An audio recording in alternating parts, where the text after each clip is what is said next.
सिर्फ धर्म के नाम से वोट मांग रहे हैं। झूठे ने झूठों से कहा सच बोलो, ये सरकारी ऐलान हुआ है सच बोलो। विधानसभा में झूठों की बहुमत है, जनता से कहा जाता है सच बोलो।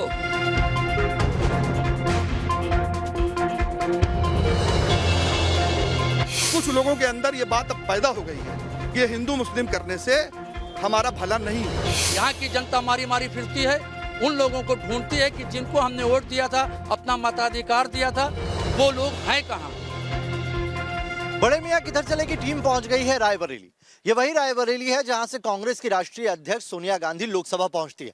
इस सीट ने कई प्रधानमंत्रियों को लोकसभा का रास्ता दिखाया है, लेकिन क्या यहां पर विकास और बुनियादी मुद्दे अभी भी बने हुए हैं? ये वो सीट है जहां पर रायबरेली सदर में आज तक बीजेपी नहीं जीत पाई, लेकिन क्या इस बार बीजेपी इस कांग्रेस के गढ़ में सेंध लगा पाएगी? ये वो सारे सवाल हैं जिन्हें जानने के लिए चलते हैं रायबरेली में और रायबरेली के मुसलमानों से, यहाँ के लोगों से जानते हैं उनके।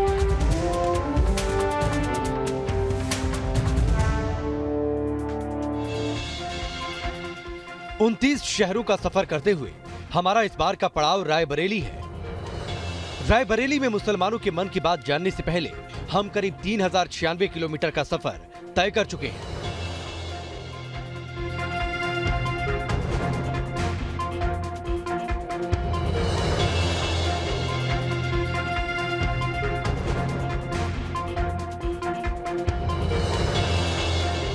हर तबके हर वर्ग के मुसलमानों का मिजाज हमने समझा है।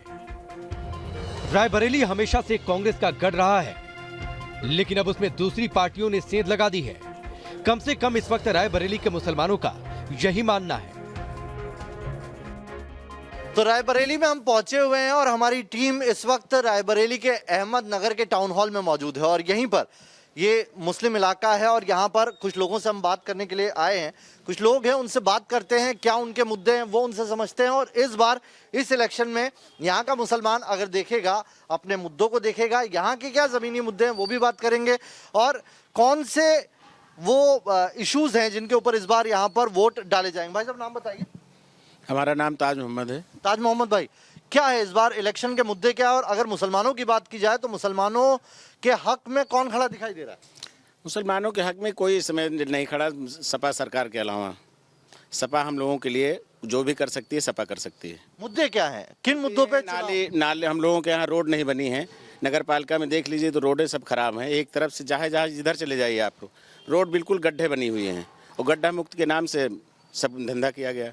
आप बताइए भाई साहब कि क्या है इस बार के वो कौन से इश्यूज हैं जिन पर मुसलमान वोट करेगा? देखिए, मुसलमानों को तो हमेशा टारगेट किया जाता है, जैसे कोई भी हो चैनल के माध्यम से या, लेकिन हमेशा मुसलमानों ने अपने हिंदू भाइयों का साथ दिया है।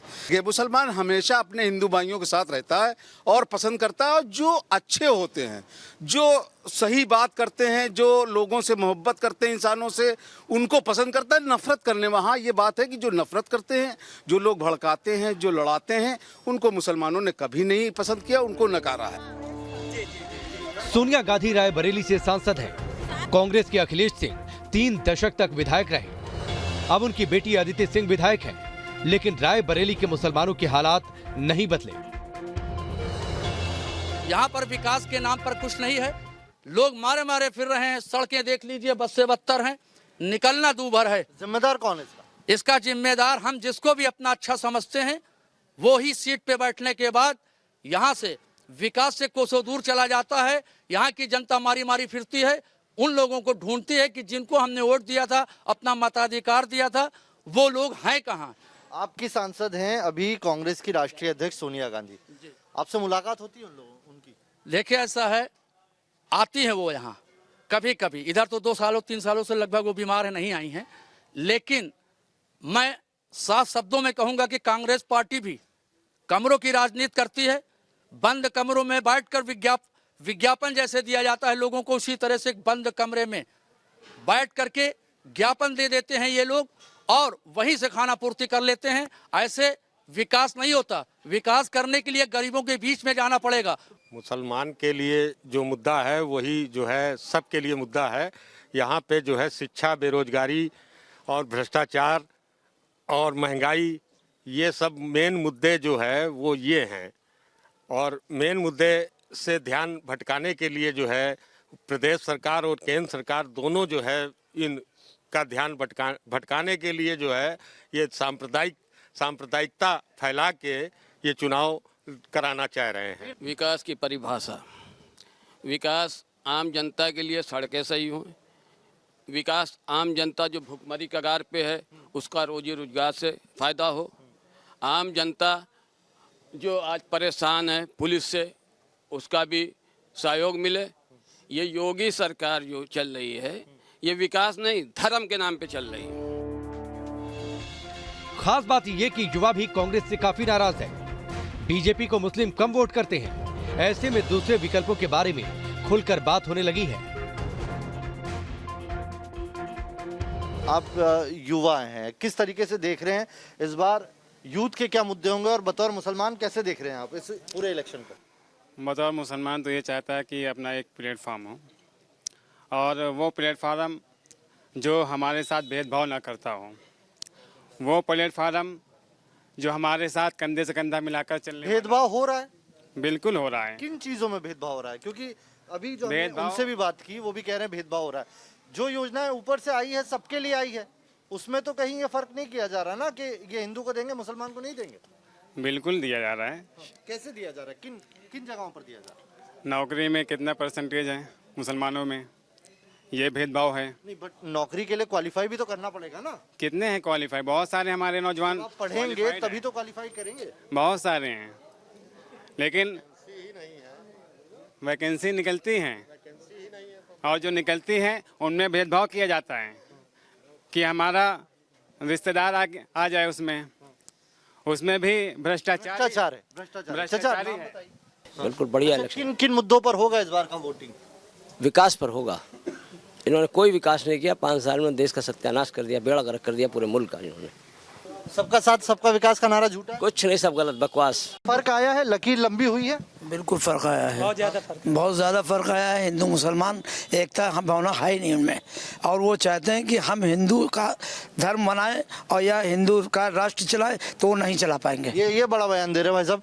आप कह रहे हैं हिंदू राष्ट्र बन जाएगा अब? बिल्कुल नहीं बन पाएगा, बिल्कुल नहीं बन पाएगा। योगी वापस आ गए तो हिंदू राष्ट्र बन जाएगा? नहीं बन पाएगा, नहीं बन पाएगा, नहीं आप बन पाएगा, बिल्कुल नहीं बन पाएगा। आज का मुद्दा जो होना चाहिए वो सिर्फ महंगाई पे, भ्रष्टाचार पे और नौजवानों के ऊपर होना चाहिए। व्यापारी आज तिल तिल मर रहा है, व्यापारी की कोई बात करने वाला नहीं है। रोजगार किस तरीके का है, हर आदमी परेशान है, इस पे कोई बात नहीं करेगा। मुद्दा जो हो रहा है वो सिर्फ मंदिर और मस्जिद का हो रहा है। जो भी बातें हो रही हैं, सरकार सिर्फ जनता को घुमाने पे लगी हुई है कि मंदिर हमने बना दिया है, अयोध्या को हमने सजा दिया है, अब काशी की बारी है। मथुरा को सामने ला करके वो वोट मांग रहे हैं। आज भी गाड़ियाँ रोड के ऊपर घूम रही हैं, वो यही गाना बजा रही हैं कि जो भी होगा मंदिर मस्जिद पे चुनाव होगा, महंगाई पे, भ्रष्टाचारी पे कुछ नहीं होगा। कोरोना काल में आप लोगों ने देखा किस तरीके जनता मरी है, सड़कों के ऊपर लोग पैदल चल रहे थे, कोई पूछने वाला था? आज कोई बात करता है? सब भूल गए। वजह क्या थी कि कोई याद दिलाने वाला ही नहीं है। जनता उसको, सरकार उसको घुमा रही है और जनता उसको भूल गई है। क्यों? क्योंकि देश में आज 200 रुपये का राशन, जनता उसी में खुश है। 1000 रुपये का सिलेंडर उधर से वसूल रही है सरकार, उसको कोई नहीं बोल रहा है। तेल डबल शतक मार चुका है, पेट्रोल 100 रुपये लीटर हो गया है, डीजल 90 रुपये लीटर हो गया है, कोई पूछने वाला है? कांग्रेस के शासन में 2 रुपये बढ़ते थे तो जनता रोड पे आ जाती थी। रायबरेली पिछड़ा रह गया, इसके लिए कौन जिम्मेदार है? मुसलमान उन हुक्मरानों को कोस रहे हैं जिन्होंने मुसलमानों को सिर्फ वोट बैंक समझा, लेकिन अब रायबरेली के मुसलमान सीधे तौर पर विकास के लिए वोट करने का मन बना चुके हैं, क्योंकि वो जान चुके हैं शिक्षा रोजगार से ही उनकी कौम का भला होने वाला है।